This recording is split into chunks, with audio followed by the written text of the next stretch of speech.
Welcome back to the Junius Maltby channel. Thanks for joining us today as we discuss a brief history of the United States gold standard.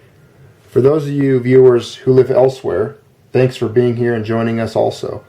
And please realize, and I'm sure most of you do understand, that the gold standard in the United States, when it ended in 1971, had a drastic effect not only on the U.S. economy and U.S. prices, but also the global economy, on you guys as well, in England and in France. As many of you know, the debts had been driven up due to years of overspending and war from the U.S. government, and we were unable to pay our debts to international lenders, those debts being valued in gold. As gold began to leave U.S. vaults, the Treasury panicked, and they then ended the gold standard as we knew it and the agreements that were formed at Bretton Woods in 1944. But let's start back in 1789. For the first 40 years of its existence, the U.S. operates as a bimetallic system of gold and silver, officially at least. Practically, silver coins are the favored currency, and domestic purchases made with gold were rare. In 1834, Congress adjusts the silver to gold ratio from 15:1 to 16:1.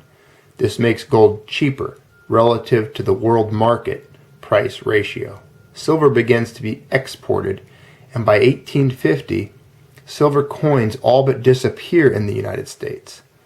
The yellow metal becomes the principal form of currency. 1862, the U.S. abandons the gold standard briefly during the Civil War. For the first time, it issues fiat money with no convertibility into silver, gold, or any other metal. In 1879, Congress freezes the amount of paper money in circulation at $347 million, where it remains for about a century.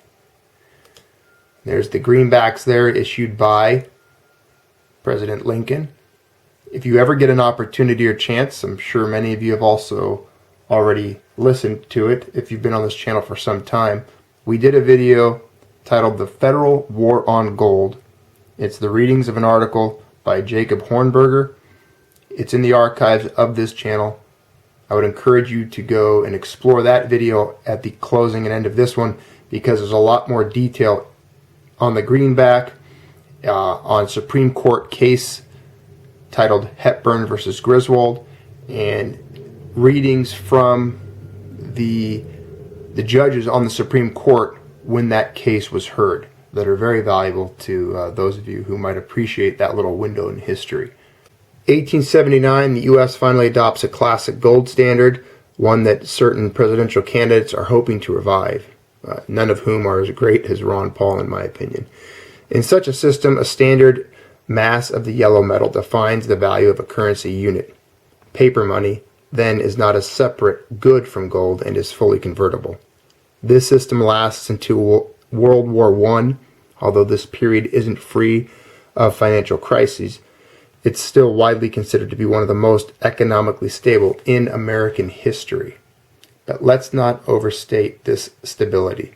The table below will show us that between 1879 and 1913, when the classic gold standard is in effect, the U.S. actually experiences an average deflationary rate of 0.02%.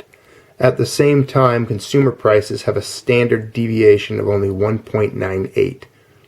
Inflation never falls below negative 4.74% or rises above 4.53%.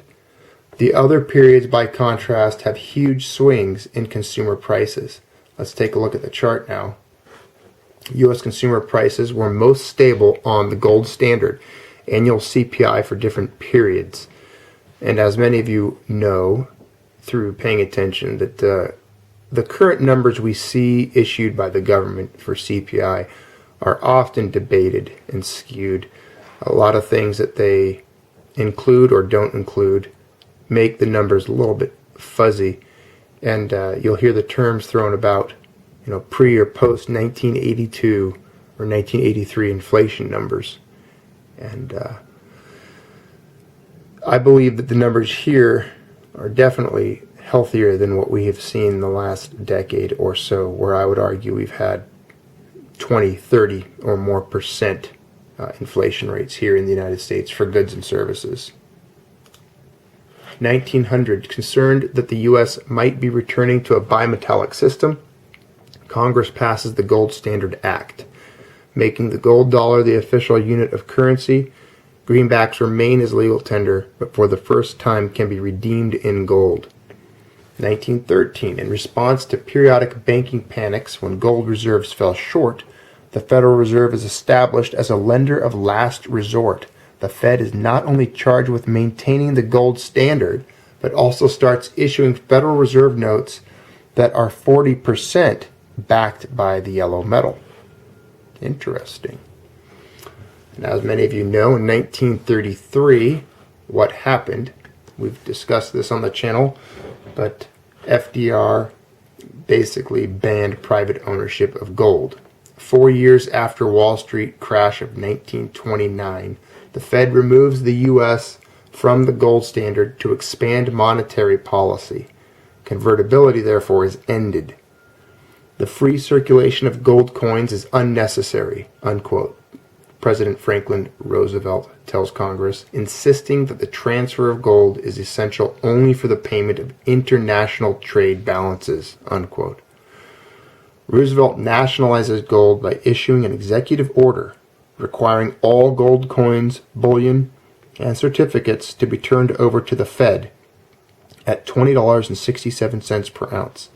Hoarding gold in coin or bullion is punishable by a fine of up to $10,000 and or jail time. These policies are reinforced in the Gold Reserve Act of 1934. I believe only one person was jailed based on this situation, and it was one of the lowest complied with laws ever passed by the federal government.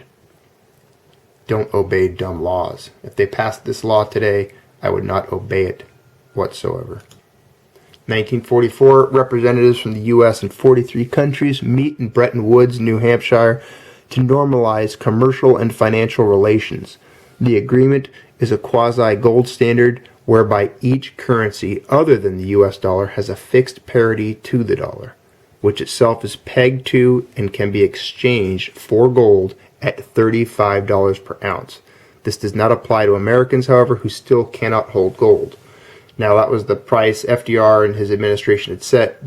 As soon as they purchased gold from the citizens at $20.67, they immediately revalued gold at $35 an ounce, thus giving the dollar, a 65% devaluation overnight. The dollar becomes the world's reserve currency at this point, 1944. Then comes President Nixon, 1971. He severs the dollar from gold completely. The third indispensable element in building the new prosperity is closely related to creating new jobs and halting inflation. We must protect the position of the American dollar as a pillar of monetary stability around the world. In the past 7 years, there has been an average of one international monetary crisis every year. Now, who gains from these crises? Not the working man, not the investor, not the real producers of wealth. The gainers are the international money speculators, because they thrive on crisis. They help to create them. In recent weeks, the speculators have been waging an all-out war on the American dollar. The strength of a nation's currency is based on the strength of the nation's economy. And the American economy is by far the strongest in the world. Accordingly, I have directed the Secretary of the Treasury to take the action necessary to defend the dollar against the speculators. I have directed Secretary Connolly to suspend temporarily the convertibility of the dollar into gold or other reserve assets, except in amounts and conditions determined to be in the interest of monetary stability and in the best interest of the United States. Now, what is this action, which is very technical? What does it mean for you? Let me lay to rest the bugaboo of what is called devaluation. If you want to buy a foreign car or take a trip abroad, market conditions may cause your dollar to buy slightly less. But if you are among the overwhelming majority of Americans who buy American-made products in America, your dollar will be worth just as much tomorrow as it is today. The effect of this action, in other words, will be to stabilize the dollar. Now, this action will not win us any friends among the international money traders, but our primary concern is with the American workers and with fair competition around the world. To our friends abroad, including the many responsible members of the international banking community who are dedicated to stability and the flow of trade, I give this assurance. The United States has always been and will continue to be a forward-looking and trustworthy trading partner, in full cooperation with the International Monetary Fund and those who trade with us. We will press for the necessary reforms to set up an urgently needed new international monetary system. Stability and equal treatment is in everybody's best interests. I am determined that the American dollar must never again be a hostage in the hands of international speculators. Nixon, 1971, he severs the dollar from gold completely. Just take a look here real quick. Gold standard ends in 1971, and then boom, runaway debt, government's free to spend as much as they want, value of the dollar plummets.